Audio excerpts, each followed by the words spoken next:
السلام عليكم ورحمة الله وبركاته. الحمد لله وكفى وسلام على عباده الذين اصطفى. أما بعد فقد قال الله تبارك وتعالى في كلامه المجيد وفي فرقانه الحميد.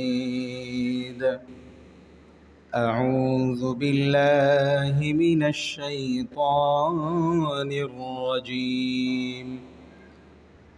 بسم الله الرحمن الرحيم. إنا أول بيت وضع للناس للذي ببكة مباركا وهدى للعالمين. فيه آيات بينات مقام إبراهيم ومن دخله كان آمنا ولله على الناس حج البيت من استطاع إليه سبيلا. آمنت بالله صدق الله مولانا العظيم. اللهم صل على محمد وعلى آل محمد كما صليت على إبراهيم وعلى آل إبراهيم إنك حميد مجيد. اللهم بارك على محمد وعلى آل محمد كما باركت على إبراهيم وعلى آل إبراهيم إنك حميد مجيد. بلغ العلا بكماله كشف الدجى بجماله حسنت جميع خصاله صلوا عليه وآله. بلغ العلا بكماله كشف الدجى بجماله حسنت جميع خصاله صلوا عليه وآله. আলহামদুলিল্লাহ, আল্লাহ পাক রব্বুল আলামিনের দরবারে শুকরগুজার হচ্ছি যে মহান মালিক, যে মহান মনিব আমাদেরকে বিভিন্ন প্রকারের ফিতনা ফাসাদ থেকে হেফাজত করে দৌলতে ঈমান দিয়ে নবী মুহাম্মদ আরবি সাল্লাল্লাহু আলাইহি ওয়াসাল্লামের উম্মত বানিয়ে সুস্থতার মতো মহান এক নিয়ামত আল্লাহ তাআলা আমাদেরকে দিয়ে রব্বে কায়নাত সম্মানিত মাসসমূহের মধ্য থেকে অন্যতম জিয়াকত মাসের আল্লাহ তাআলা তৃতীয় জুমা আদায় করার জন্য তার ঘর মসজিদে আগে বাগে এনে কোরআন হাদিসের আলোকে কিছু কথা শোনার এবং বলবার মতো সুযোগ আল্লাহ তাআলা করে দিয়েছেন। এজন্য অন্তরস্থল থেকে জবানকে ছেড়ে দিয়ে উঁচু আওয়াজে আল্লাহকে খুশি করার জন্য সকলে পড়ি আলহামদুলিল্লাহ। মুআজ্জাজ হাজিরিন, ইতিমধ্যে গোটা পৃথিবীর এক প্রান্ত থেকে অপর প্রান্ত পর্যন্ত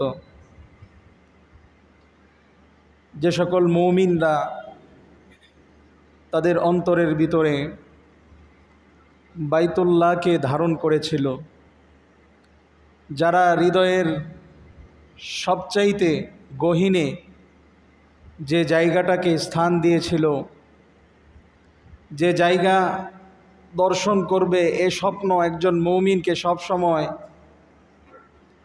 ত্বরান্বিত করতে থাকে, স্বপ্ন তাকে তাড়িত করতে থাকে। এমন স্বপ্ন বাস্তবায়ন করার জন্যে পৃথিবীর এক দিক থেকে অপর প্রান্তের মানুষ সেই ঘর দেখার জন্য, সেই ঘরের সাথে নিজের সময়কে আলিঙ্গন দেওয়ার জন্য, সেই ঘরটাকে চুমু দেওয়ার জন্যে, সেই ঘরটাকে স্পর্শ করার জন্যে লব্বাইক আল্লাহুম্মা লব্বাইক লব্বাইক লা শারীকা লাকা লব্বাইক ইন্নাল হামদা ওয়ান নি'মাতা লাকা ওয়াল মুলক লা শারীকা লাক। হে আল্লাহ আমি হাজির, হে আল্লাহ আমি হাজির, তোমার কোনো শরীক নাই, সমস্ত প্রশংসা তোমার জন্য, সমস্ত নিয়ামত তোমার জন্য। হে আল্লাহ আমি হাজির, বান্দা হাজির, হে আল্লাহ বান্দা হাজির। এই আওয়াজে মক্কা নগরীর আকাশ বাতাস সব কিছুকে প্রকম্পিত করে সেই আল্লাহ ভোলা ব্যক্তিরা, সেই হৃদয়ের মণিকোটায় স্থান দেওয়া বাইতুল্লাহ প্রেমিকরা ছুটে চলেছে। বাইতুল্লাহ এটা একটা মানুষের, একজন মুমিন মুসলমানের অস্তিত্ব। একজন মুমিন মুসলমানের অস্তিত্ব কি? বাইতুল্লাহ। কিভাবে তা মুমিনের অস্তিত্ব হলো? আল্লাহ রব্বুল আলামিন গোটা পৃথিবীকে সৃষ্টি করার পূর্বে এ পৃথিবীর অবস্থান সম্পর্কে নবী করিম সাল্লাল্লাহু আলাইহি ওয়াসাল্লাম এভাবে বর্ণনা করেছেন। আজকে আমরা যেই ভূখণ্ডে, যে পৃথিবীতে বসবাস করতেছি, আজকে জমিনের উপরে এত বড় বড় দালান কোঠা নির্মাণ করে, সুন্দর সুন্দর মনোরঞ্জিত ভবন শৈলী নির্মাণ করে আমরা দিন যাপন করতেছি, অবকাশ যাপন করতেছি। পৃথিবী এমন অবস্থায় ছিল না। পৃথিবী আল্লাহ রব্বুল আলামিন আজকের এই পৃথিবীতে রূপান্তরিত করার পূর্বে পৃথিবীর অবস্থান ছিল, গোটা পৃথিবীতে পানি আর পানি ছিল। গোটা পৃথিবীর সমস্ত জায়গায় পানি ছিল। আজকের এই জমিন সেই দিন ছিল না।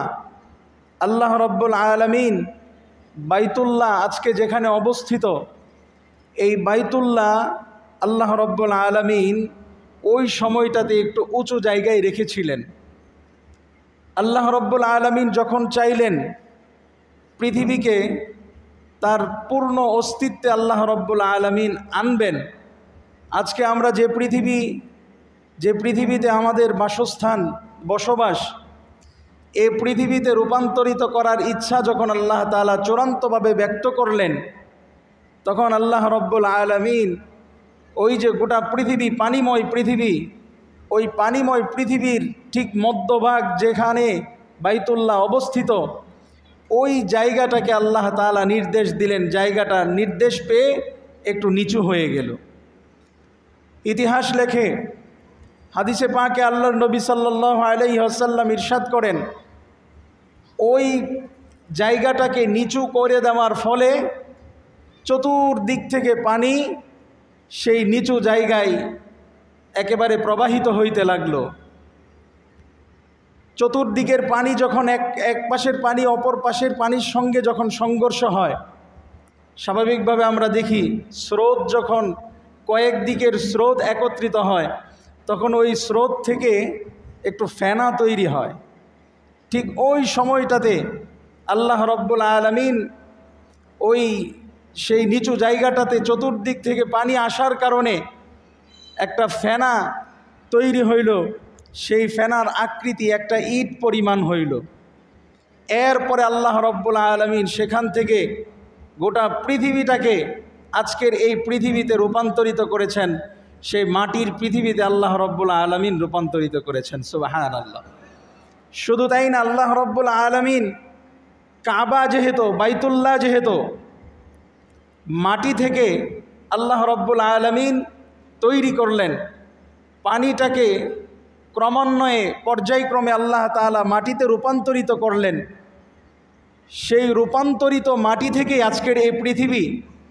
আর আল্লাহ রব্বুল আলামিন মানব জাতির সৃষ্টির উৎস কি? কালামে হাকিমে আল্লাহ রব্বুল আলামিন দেড়তহীন ভাষায় ইরশাদ করলেন, ওয়ালাকাদ খালাকনাল ইনসানা মিন সুলালাতিন মিন তিন। আল্লাহ রব্বুল আলামিন মানব জাতিকে আল্লাহ তাআলা মাটি থেকে তৈরি করেছেন। বলেন সুবহানাল্লাহ। শুধু তাই না, আল্লাহ রব্বুল আলামিন একজন মানুষের মাটির সাথে তার পরিচিতি, মাটির সাথে তার সম্পর্ক, সম্পৃক্ততা কেমন হবে, আল্লাহ রব্বুল আলামিন দ্ব্যর্থহীন ভাষায় সূরা তাহার ভিতরে ইরশাদ করলেন, মিনহা খালাকনাকুম ওয়া ফিহা নুঈদুকুম ওয়া মিনহা নুখরিজুকুম তারাতান উখরা। তোমাদের সাথে মাটির সম্পর্ক হলো এই যে তোমাদেরকে আমি রব্বুল আলামিন মাটি থেকে তৈরি করেছি। বলেন সুবহানাল্লাহ। আল্লাহর রাসূল সাল্লাল্লাহু আলাইহি ওয়াসাল্লাম হাদিসে পাকে ইরশাদ করেন, আলা কুল্লুকুম বানু আদম ওয়া আদমু মিন তুরাব। আল্লাহর নবী বলেন, জেনে রাখো তোমরা প্রত্যেকেই আদম সন্তান, আর আদমকে আল্লাহ রব্বুল আলামিন মাটি থেকে তৈরি করেছেন। আর পৃথিবীতে মাটি আল্লাহ রব্বুল আলামিন সূচনা করেছেন সেই বাইতুল্লাহর মাটি দিয়ে। সেই মাটিটাকে আল্লাহ তাআলা সম্প্রসারিত করে দিলেন।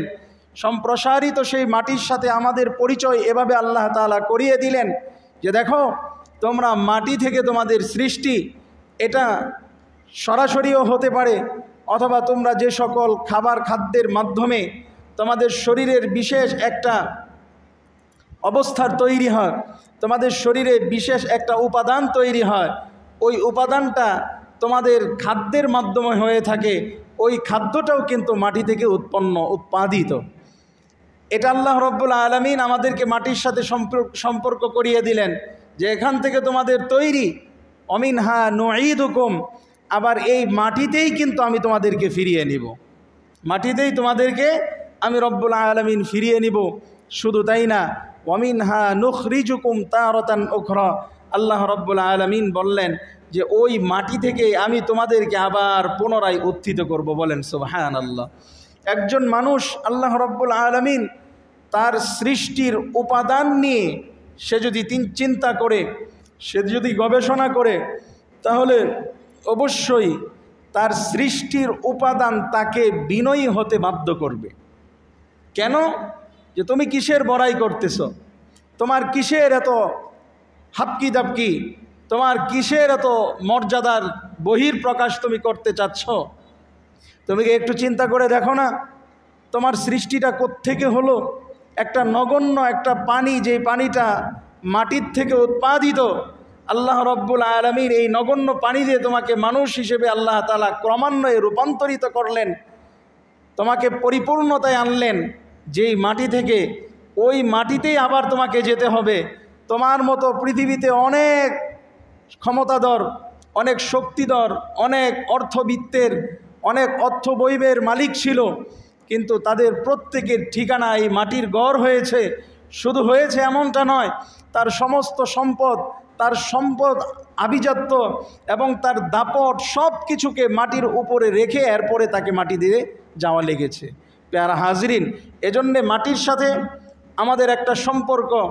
আরবিতে এমন একটা প্রবাদ আছে, কুল্লু শাইইন ইয়ারজিউ ইলা আসলিহি, যে প্রত্যেক জিনিস তার মূলের দিকে ফিরে যায়। প্রত্যেক জিনিস কোথায় যায়? তার মূলের দিকে ফিরে যায়।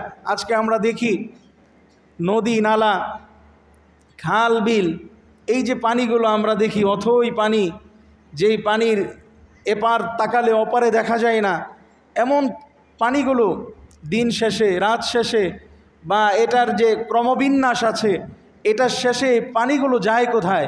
আমরা কি একটু চিন্তা করেছি? এই পানি তার মূলে যায়। তার মূল কি? তার মূল হচ্ছে সমুদ্র সৈকত।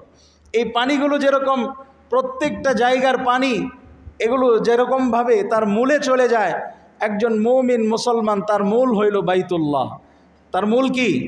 বাইতুল্লাহ। এই যে এতক্ষণ আলোচনা, এই আলোচনা দিয়ে এ কথাটাই বোঝাতে চাইলাম যে আল্লাহর নবী সাল্লাল্লাহু আলাইহি ওয়াসাল্লাম কাবার সাথে আমাদের সম্পর্ক কেমন হবে? যে কাবার সাথে আমাদের সম্পর্ক হবে আমাদের অস্তিত্বের সম্পর্ক, আমাদের অস্তিত্বের সম্পর্ক। কাবার সাথে আমাদের সম্পর্ক তো এমন, ইবাদত বন্দিগি যা কিছুই আমরা করি, এই যে আজকে নামাজ পড়তে এসেছি, এই নামাজ যদি আমরা কাবার অভিমুখে ফিরে যদি আমরা নামাজ আদায় না করি, নামাজ হবে? হবে না।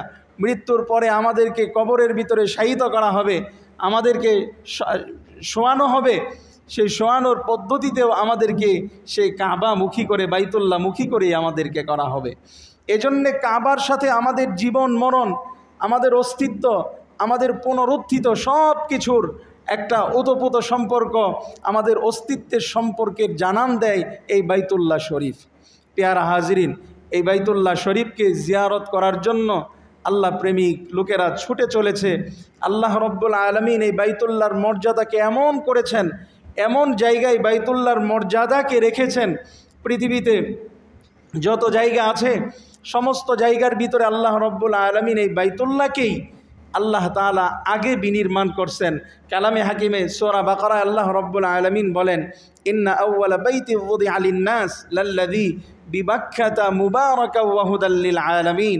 আল্লাহ রব্বুল আলামিন বাইতুল্লাহকে আল্লাহ তাআলা জমিনের প্রথম জমিন হিসেবে আল্লাহ তাআলা সৃষ্টি করেছেন, নির্ধারিত করেছেন, যেটা মক্কা নগরী নামে, অথবা এটার আরেকটা নাম কোরআনের পরিভাষায় যেটা পাওয়া যায় বাক্কা। এই বাক্কা বা মক্কা নামে আল্লাহ রব্বুল আলামিন অভিহিত করেছেন। আর আল্লাহ রব্বুল আলামিন এই মক্কার তৈরি, এই মক্কা বা এই বাইতুল্লাহর বিনির্মাণে আল্লাহ রব্বুল আলামিন সর্বপ্রথম যাকে কাজে লাগিয়েছিলেন, সর্বপ্রথম যাকে আল্লাহ রব্বুল আলামিন শ্রমিক হিসেবে মর্যাদা দিয়েছিলেন, হজরতে আদম আলাইহিসসালাতু ওয়াসসালামকে। হজরতে আদম আলাইহিসসালাতু ওয়াসসালাম আল্লাহ রব্বুল আলামিনের পক্ষ থেকে নির্দেশনা প্রাপ্ত হয়েছেন।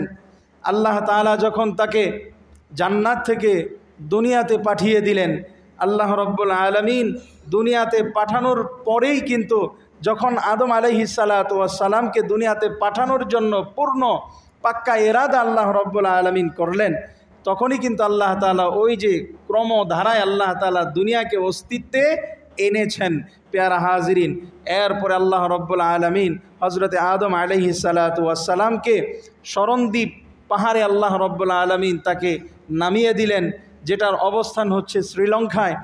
এরপর আল্লাহ রব্বুল আলামিন মা হাওয়া আলাইহাসসালাতু ওয়াসসালামকে যেখানে নামিয়ে দিলেন সে জায়গাটা হচ্ছে জেদ্দা। জেদ্দা হচ্ছে আজকের পবিত্র মক্কা নগরীর বন্দর এরিয়া। আল্লাহ রব্বুল আলামিন এই জায়গাটাতে অনেক বরকত দিয়েছেন।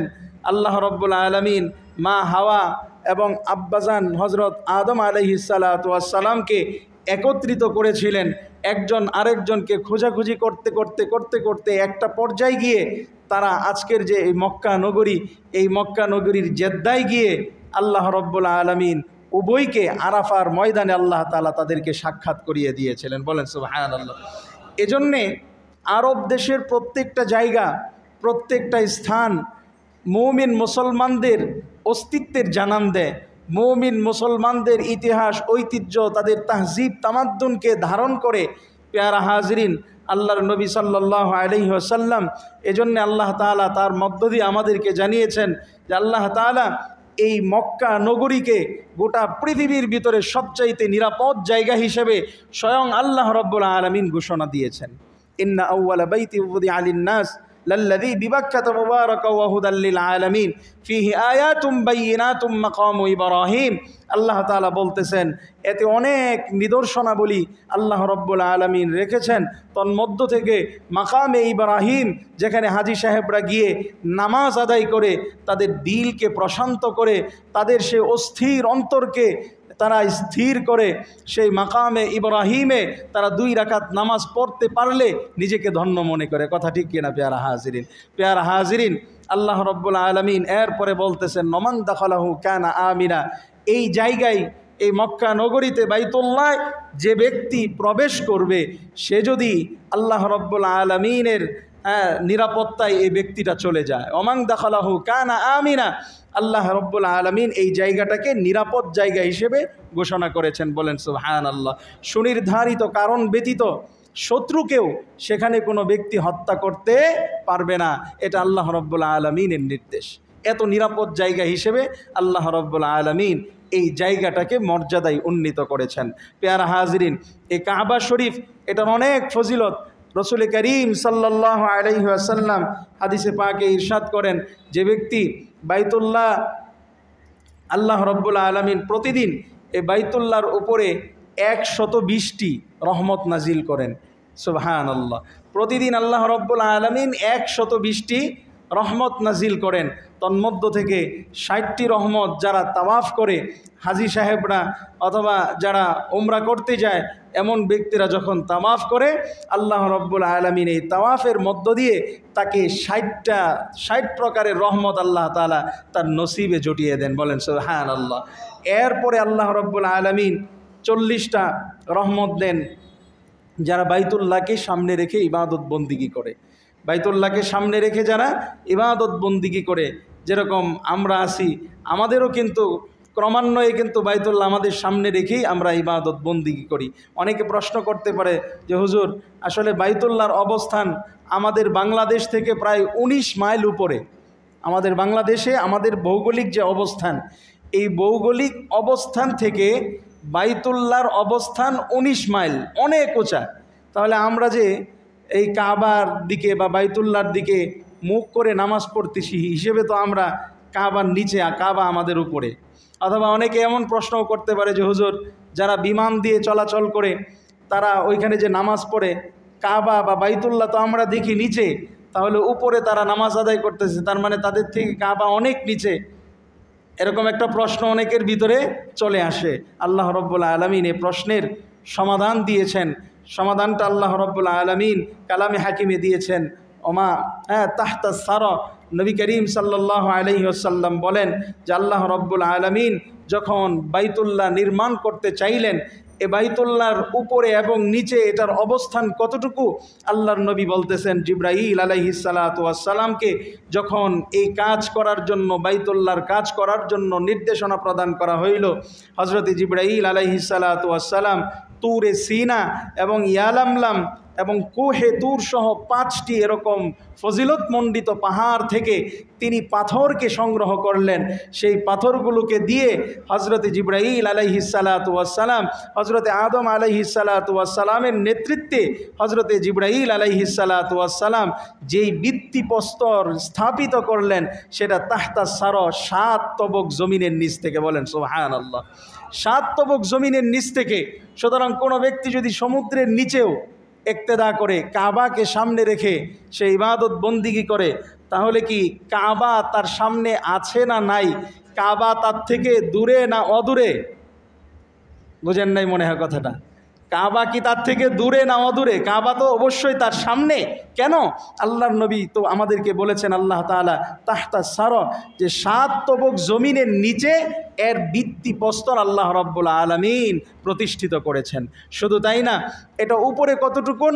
আল্লাহ রাব্বুল আলামিনের হাবিব সাল্লাল্লাহু আলাইহি ওয়াসাল্লাম বলেন যে আল্লাহ রাব্বুল আলামিন প্রত্যেক আসমানে আজকের যে বাইতুল্লাহ আমরা দেখতে পাই, এই বাইতুল্লাহ বরাবর প্রত্যেক আসমানে আল্লাহ তাআলা একটা করে কেবলা রেখেছেন। বলেন সুবহানাল্লাহ। আল্লাহ তাআলা একটা করে কেবলা রেখেছেন। 7 আসমানে আল্লাহ রব্বুল আলামিন ঠিক বাইতুল্লাহ বরাবর আরেকটা কেবলা রেখেছেন, যেটা ফেরেশতাদের কেবলা, সেটা হচ্ছে বাইতুল মামুর। এই বাইতুল মামুর, তাহলে বোঝা গেল যে আল্লাহ রব্বুল আলামিন আসমানের উপরে যে বাইতুল্লাহ, এই বাইতুল্লাহর স্থানকে আল্লাহ রব্বুল আলামিন দিয়েছেন। বলেন সুবহানাল্লাহ। সুতরাং পৃথিবীর যে প্রান্ত থেকে, যেখান থেকেই ইক্তেদা করুক, কাবাকে সামনে রাখুক, কাবা তার সামনেই থাকে। কোনো অবস্থাতেই কাবা তার পেছনে যায় না। কোনো অবস্থাতেই কাবা তার সামনে আছে না নাই এই সংশয়গ্রস্ত হওয়ার সুযোগ নাই। পেয়ারা হাজিরিন, এই কাবা আল্লাহ রব্বুল আলামিন এত সুন্দর করে মুমিন মুসলমানদেরকে আল্লাহ রব্বুল আলামিন এই কাবা উপহার দিয়েছেন। এই কাবা যারা তাওয়াফ করবে, আল্লাহ রব্বুল আলামিন তাদেরকে পূর্ববর্তী উম্মতদের মধ্য থেকে যারা এই কাবা তাওয়াফ করেছে, যেমন হজরতে আদম আলাইহিস সালাতু ওয়াস সালাম, হজরতে ইব্রাহিম, হজরতে নূহ আলাইহিস সালাতু ওয়াস সালাম, হজরতে ঈসা, হজরতে শীষ, হজরতে জাকারিয়া, হজরতে ইয়াহইয়া আলাইহিমুস সালাতু ওয়াস সালাম সহ গোটা পৃথিবীতে যত নবী রাসূল এসেছিলেন, এমনকি নবী রাসূলদের সেই বাহন পর্যন্ত এই কাবার তাওয়াফ করেছে। যেমন হজরতে নূহ আলাইহিস সালাতু ওয়াস সালাম, যখন গোটা পৃথিবীতে একটা প্লাবন তৈরি হইল, মহাপ্লাবন, তখন হজরতে নূহ আলাইহিস সালাতু ওয়াস সালামের এই কিস্তিটা ঠিক কাবা বা বাইতুল্লাহ বরাবর এসে 7টা তাওয়াফ করে আল্লাহ রব্বুল আলামিনের নির্দেশনায় আবার তার সেই কিস্তিটা অন্যদিকে যাত্রা শুরু করে। শুধু তাই না পেয়ারা হাজরিন, আরব জাহানে সবচাইতে সুন্দর এবং মনোরঞ্জিত যেই স্থান তায়েফ নামে পরিচিত, আল্লাহর নবী সাল্লাল্লাহু আলাইহি ওয়াসাল্লাম এই তায়েফের সাথে তার জীবনের অনেক স্মৃতি বিজড়িত অনেক ঘটনাবলী রয়েছে। পেয়ারা হাজরিন, এই তায়েফ ভূখণ্ডটা পর্যন্ত সে বাইতুল্লাহকে তাওয়াফ করেছে। বলেন সুবহানাল্লাহ। এটা কিভাবে? হযরত ইব্রাহিম আলাইহিস সালাতু ওয়াস সালাম যখন এই বাইতুল্লাহর কাজকে শেষ করলেন, শেষ করার পরে তিনি আল্লাহ রব্বুল আলামিনের কাছে দোয়া করলেন, রব্বানা ইন্নী আসকানতু মিন যুররিয়াতি বিওয়াদিন গায়রি যী যারইন ইনদা বাইতিকাল মুহাররম রব্বানা লিয়ুকিমুস সালাতা ফাজআল আফইদাতাম মিনান নাস তাহভি ইলাইহিম ওয়ারযুকহুম মিনাস সামারাতি লাআল্লাহুম ইয়াশকুরুন। হযরত ইব্রাহিম আলাইহিস সালাতু ওয়াস সালাম আল্লাহর কাছে দোয়া করলেন, হে আমার প্রতিপালক, নির্দেশনা ছিল আপনার এই জনমানবহীন চারণভূমিতে আমি আপনার ঘর পুনর্নির্মাণের কাজ করি। আপনার নির্দেশনা তো আমি পালন করলাম, আমিও আপনার কাছে একটা আশা ব্যক্ত করতেছি, আমি আপনার কাছে একটা দরখাস্ত করতেছি, মেহেরবানি করে দরখাস্তটাকে আপনি মঞ্জুর করে নিন। হযরত ইব্রাহিম আলাইহিস সালাতু ওয়াস সালাম সেই দোয়া করেছিলেন যে ইন্নী আসকানতু মিন যুররিয়াতি, আমি আমার বংশধরদেরকে এখানে রেখে গেলাম, আপনি মেহেরবানি করে ফাজআল আফইদাতাম মিনান নাস, এই বাইতুল্লাহর প্রতি মানুষের দিলকে আপনি ঝুঁকিয়ে দিন, বাইতুল্লাহর প্রেম মানুষের অন্তরের ভিতরে আপনি ঢুকিয়ে দিন। শুধু তাই না, ওয়ারযুকহুম মিনাস সামারাতি লাআল্লাহুম ইয়াশকুরুন, আপনি এই অধিবাসী বাইতুল্লাহর অধিবাসী যারা হবে, বাইতুল্লাহর মেহমান যারা হবে, বাইতুল্লাহকে যারা সফর করতে আসবে, তাওয়াফ করতে আসবে, অথবা এখানে যারা বসবাস করবে, এমন ব্যক্তিদেরকে আপনি বিভিন্ন ধরনের ফল ফ্রুটস, বিভিন্ন প্রকারের খাবার আপনি তাদেরকে খাওয়ান। বলেন সুবহানাল্লাহ। হযরত ইব্রাহিম আলাইহিস সালাতু ওয়াস সালাম এই দোয়া করলেন। দোয়ার প্রেক্ষিতে আল্লাহ রব্বুল আলামিন হযরত জিবরাইল আলাইহিস সালাতু ওয়াস সালামকে নির্দেশনা প্রদান করলেন, হে জিবরাইল, তুমি যাও সিরিয়াতে, তদানীন্তন সময়ে সিরিয়াতে সবচাইতে বেশি আরব ভূখণ্ডের ভিতরে সবচাইতে সুন্দর এবং মনোরম পরিবেশ এবং ব্যবসায়িক কেন্দ্রবিন্দু ছিল সিরিয়া। ওই সিরিয়ার ভিতরে সবচাইতে সুন্দর জায়গা ছিল এবং বিজনেস পয়েন্ট ছিল, অথবা প্রাকৃতিক দৃশ্যে পরিপূর্ণ ছিল। আমাদের দেশে যেরকম বান্দরবন আছে, অথবা পাহাড়ি অঞ্চলগুলো প্রাকৃতিক দৃশ্যে যেরকম একবারে মনোমুগ্ধকর, ওই জায়গাগুলোতে গেলে কেমন যেন আমাদের মন একেবারে উৎফুল্ল হয়ে যায়, আমাদের ক্লান্ত শ্রান্ত মন নিমিষেই স্থির হয়ে যায়। কথা ঠিক কিনা পেয়ারা হাজিরিন? ওই আমলে সিরিয়ার হাওরান নামক জায়গাটা ছিল সবচাইতে সৌন্দর্যমণ্ডিত এবং বিজনেস এরিয়া ছিল। পেয়ারা হাজিরিন, আল্লাহ রব্বুল আলামিন হযরত জিবরাইল আলাইহিস সালাতু ওয়াস সালামকে নির্দেশ দিলেন, যাও তুমি সিরিয়ার সেই হাওরান নামক এলাকার এক খণ্ড জমিন, যেখানে সুন্দর ফসলাদি আছে, যেখানে গাছপালা আছে, এমন জায়গা যেখানে অনেক ফলাদি আছে, এমন একটা জায়গাকে তুমি নিয়ে আসো। হযরত জিবরাইল আলাইহিস সালাতু ওয়াস সালাম নিয়ে আসলেন। আল্লাহ রব্বুল আলামিন নির্দেশ দিলেন, এবার এটাকে তাওয়াফ করাও। তাওয়াফ করানো হইল। এরপরে আল্লাহ রব্বুল আলামিন নির্দেশ প্রদান করলেন যে একে এবার তুমি তায়েফ নামক স্থানে তাকে প্রতিষ্ঠিত করে দেও। বলে সুবহানাল্লাহ। পেয়ারা হাজিরিন, ওই সময়টাতে যেখানে মক্কাতে কোনো কিছু ছিল না, কোনো গাছপালা বৃক্ষরাজি কোনো কিছু ছিল না, ওই সময় আল্লাহ রব্বুল আলামিন হযরত ইব্রাহিম আলাইহিস সালাতু ওয়াস সালামের দোয়ার ফসল হিসেবে আল্লাহ তাআলা সিরিয়ার হাওরান নামক স্থান থেকে ফসলাদি পরিপূর্ণ এমন জায়গাকে তাওয়াফ করিয়ে আল্লাহ তাআলা তায়েফ জায়গায় রূপান্তরিত করে দিলেন। সুবহানাল্লাহ। পেয়ারা হাজিরিন, এই জায়গাটা আমাদের তাওয়াফ করার জন্য মুমিন মুসলমানদের দিলের ভিতরে সর্বোচ্চ আকাঙ্ক্ষা অবশ্যই লালন করতে হবে। আমাদের এক উস্তাদে মুহতারাম বলেন যে কোনো ব্যক্তি যদি কাবা আল্লাহর ঘরে মেহমান হওয়ার তীব্র আকাঙ্ক্ষা দিলের ভিতরে রাখে, তীব্র আকাঙ্ক্ষা যদি সে দিলের ভিতরে রাখে, আল্লাহ রব্বুল আলামিন অবশ্যই তাকে আল্লাহর ঘরের মেহমান বানাবে। কিন্তু আফসোসের বিষয় হচ্ছে যে আমরা এটাকে সব সময় অপশনাল হিসেবেই রাখি, সব কিছু হয়ে যাওয়ার পরে এটাকে উদ্ধার করার চেষ্টা করি। এটার ব্যাপারে তীব্র আকাঙ্ক্ষা, তীব্র আশা আমাদের দিলের ভিতরে না থাকার কারণে যথা সময়ে যথা উপায়ে এই হজ্জে মাবরুর আমাদের নসিব হয় না। পেয়ারা হাজিরিন, এজন্যে আল্লাহ রব্বুল আলমিনের হাবিব আমাদেরকে হজ্জের ব্যাপারে পরিপূর্ণ সজাগ থাকতে বলছেন। তাআজ্জালু ইলাল হাজ্জি, যে তোমরা এই হজের আমলটাকে খুব দ্রুত সময়ের ভিতরে করে নাও। এই হজ্জের আমলটা কোনো অবস্থাতেই তোমরা দেরি করবে না, বিলম্বিত করবে না। তোমাদের কারোরই জানা নাই, ফাইন্না আহাদাকুম লা ইয়াদরি মা ইয়ারিদু লাহু, যে কারোরই তো এ কথা জানা নাই যে আগামীতে সে হজ করতে পারবে কি পারবে না। পেয়ারা হাজরিন, আল্লাহ রব্বুল আলমিনের হাবিব বলেন, এই জায়গাটাকে আল্লাহ তাআলা গোটা পৃথিবীর মুসলমানদের অস্তিত্ব, গোটা পৃথিবীর মুসলমানদের অনুপ্রেরণা, গোটা পৃথিবীর মুমিন মুসলমানদের আত্মা হিসেবে আল্লাহ রব্বুল আলমিন এই জায়গাকে চিহ্নিত করেছেন। এই জায়গাকে নিরাপত্তা দিয়েছেন, এমন নিরাপত্তা দিয়েছেন আল্লাহ রব্বুল আলমিন গোটা পৃথিবীতে যখন দাজ্জাল এসে একটা মেসাকার অবস্থা তৈরি করে ফেলবে, দাজ্জাল এসে যখন গোটা পৃথিবীতে রাজত্ব কায়েম করবে অল্প দিনের ভিতরে, যে জায়গাটাতে সে প্রবেশ করতে পারবে না, এই জায়গাটার নামই হচ্ছে বাইতুল্লাহ। পেয়ারা হাজরিন, এই বাইতুল্লাহ এমন একটা জায়গা, আল্লাহ রব্বুল আলমিন যুগ যুগান্তরে এই বাইতুল্লাহকে যারাই ধ্বংস করতে এসেছিল আল্লাহ রব্বুল আলমিন তাদেরকেই ধ্বংস করে দিয়েছিলেন। 570 খ্রিস্টাব্দে আবরাহা তার হস্তি বাহিনীদেরকে নিয়ে, বিশাল এক সৈন্য সমান্তর নিয়ে বাইতুল্লাহকে ধ্বংস করার জন্য এসেছিল। আল্লাহ রব্বুল আলমিন সূরা ফিলের আল্লাহ তাআলা তার সেই ধ্বংসযজ্ঞকে আল্লাহ রব্বুল আলমিন নিমিষেই কিভাবে এটাকে আল্লাহ রব্বুল আলমিন ম্লান করে দিলেন, তার সমস্ত প্ল্যানকে আল্লাহ রব্বুল আলমিন নিমিষেই ধূলিসাৎ করে দিলেন, সেই চিত্রটাকে আল্লাহ রব্বুল আলমিন সূরা ফিলের মধ্য দিয়ে আমাদেরকে জানিয়েছেন যে আলাম তারা কাইফা ফাআলা রাব্বুকা বিআসহাবিল ফিল আলাম ইয়াজআল কাইদাহুম ফি তাদলিল ওয়া আরসালা আলাইহিম তায়রান আবাবিল। আল্লাহ রব্বুল আলমিন হজরতে জিবরাইল আলাইহিসসালাতু ওয়াসসালামের মধ্য দিয়ে নবী করিম সাল্লাল্লাহু আলাইহি ওয়াসাল্লামের মারফতে আমাদেরকে জানিয়েছেন যে আল্লাহ রব্বুল আলমিন এই আব্রাহার হস্তি বাহিনী মক্কাতুল মুকাররমা তো দূরের কথা, সে ওয়াদিয়ে মুহাসসার নামক স্থান, যেটা মক্কা থেকে অনেক দূরে, মদিনা মুনাওয়ারার মধ্যবর্তী একটা স্থান, এই স্থানেই আল্লাহ রব্বুল আলমিন আব্রাহার সেই হস্তি বাহিনীকে ছোট্ট ক্ষুদ্র আবাবিল পাখি দিয়ে আল্লাহ রব্বুল আলমিন ধ্বংস করে দিয়েছেন।